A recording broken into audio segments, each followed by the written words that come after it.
Human beings are intensely curious creatures who often delight in figuring out puzzles. But if the puzzle becomes too difficult to solve as quickly as they may desire, their curiosity is sometimes tempered by bouts of angry frustration if the solution is not quick enough in arriving. Sometimes the puzzle is placed on the side with a promise to return to it when the time is right. Rocks will become water before that happens. One of the great puzzles in life is our fellow human beings. What's that guy really like? Is he my friend or someone I should worry about? What do we know of the person behind the face we recognize or the name we know? Who is he deep inside, and what are his values, beliefs, and thoughts? How often have we been disappointed or even shocked when news of a major scandal is reported concerning an entertainer or politician who we like or respect? We often feel a sense of personal betrayal when it is shown that they are nothing as we believed. But why? We must realize that if all we know about someone is their name or face, then that's all we know about them. We certainly have the right to believe anything we like, but we do ourselves no favors when we confuse opinions with facts. We truly don't know someone if all we know is superficial. Regardless of everything, we do sometimes form opinions about others with little to no support. What we believe about another, good or bad, can almost be as strong as a religious belief. We know this or that to be the true nature of someone because we know it. To change our minds is often unthinkable. Khalil Gibran wrote, "Faith is a knowledge within the heart, beyond the reach of proof." Some say that pride keeps us from accepting the truth about someone when we have long held contrary opinions.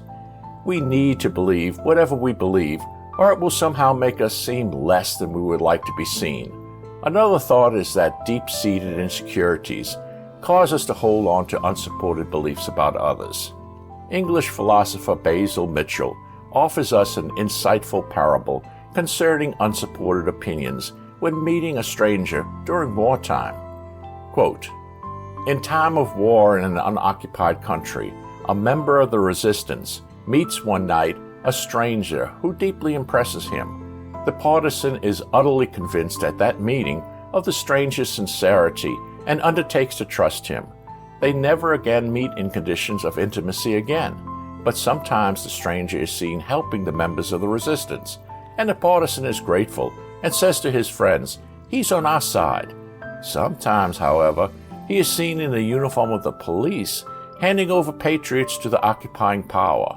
On those occasions, his friends murmur against him, but the partisan still says, 'He's on our side.' He still believes that, in spite of appearances, the stranger did not deceive him. Sometimes his friend, in exasperation, say, 'Well, what would he have to do for you to admit that you are wrong and that he is not on our side?' But the partisan refuses to answer." End quote. Opinions like religious beliefs do not have to be intellectually convincing. Faith is of such a nature that we can justify matters of trust or views with nothing tangible to support them. In Mitchell's parable, how much evidence is required to show that the stranger has betrayed the resistance fighter? There is no simple answer to this question, but Mitchell shows us that it is reasonable to give the stranger the benefit of the doubt. The parable would equally work if the stranger were mistrusted, even though others saw actions to give cause to trust him. We sometimes believe things about others simply because we want to believe them. We can feel something inside of us and go with it. Trusting our feelings is unprovable, but it has at times saved lives. We can't discount it. But is there a better way to form opinions of others? And what of our large brothers? Do we really know someone who we see at best only once or twice a month? Does knowing where they live and their wife and children's names mean that we know them? If the honest answer to that question is that we don't really know our large brothers, then the next question must be, why not? Why don't we know someone who we call brother? If we stop and think about it, maybe we should not be so shocked that we do not know our brothers and neighbors so very well. If we are truthful with ourselves, do we even really know ourselves? Or do we just exist on the surface, going about our daily lives and tasks with little thought of who or what we or others are all about deep inside. Many accept life and all that goes with it as a single slice of time, where we do things that promote the best chances of what we feel is an acceptable existence, and give no deeper thought to much anything else. If life is all about working to build a better life, to gain titles, notice, and worldly treasures, then we need to stop and think for a moment. If this is our thinking, doesn't it seem a bit foolish when we are doing so in a body that is in a state of perpetual decay?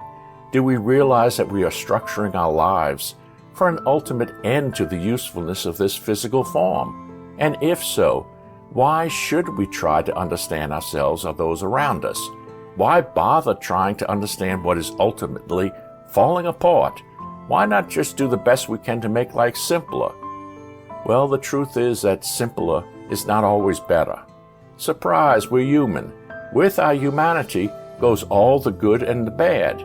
Human nature is something that any thoughtful person must deal with at some point if we wish any sort of peace of mind. It is human nature to take the shorter, simpler path. If we can avoid something unpleasant, we will. If given a choice, how many kids would eat vegetables rather than ice cream?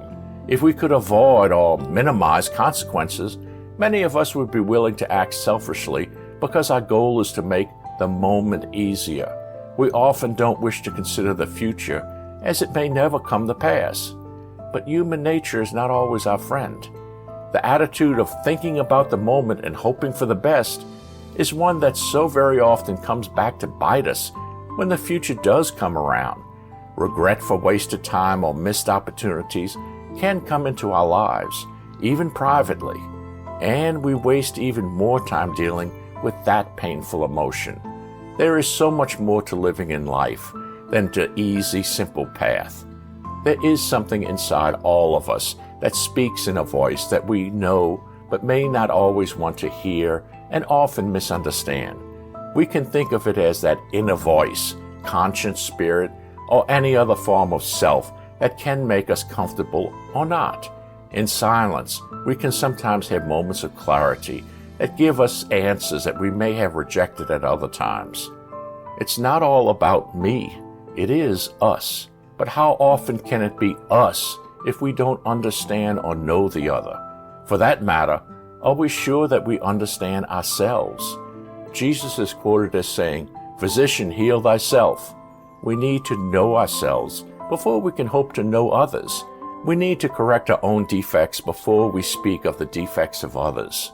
A simple cup of coffee with another can open doors we may not know have existed. Sitting down with someone and talking is of tremendous value. And I don't mean chat, I mean talk. We need to learn deep down, dig, ask questions, and answer them. Learn what the other thinks, what they believe about things, and what they like and dislike. Learn all we can about that person sitting across from us. Of course, we are free to believe anything we choose, but if we truly seek enlightenment, don't we want to base our beliefs on more than outward suggestions? We advance step by step through a process of education. We learn the truth. We don't guess it. It's a new day, and it brings new opportunities. There are many sorrows in this world over which we have no control, but we have total control over what we think and how we act. We can control ourselves. We can try to understand our fellow man, our brothers. We can sit down, have a cup of coffee with someone, and try to really talk with them before it's too late. Freemasonry is not a club. It's a fascinating and intricate system of moral philosophy, and it can easily be overwhelming for a new Mason. My just released The New Mason's book was written to give the new Mason a foundational look at a wide array of indispensable topics in a way that is both engaging and informative. Masonic subjects are presented in a brotherly and welcoming manner, making it easy for new Masons to follow and understand. This book not only offers much-needed Masonic education, but is also designed to make new Masons feel at ease as they are exploring the deeper world of Freemasonry. The New Mason's book is not just a resource, but a companion on the journey of Freemasonry. I'm proud to offer this work as an addition to the quality Masonic education program of any new Mason.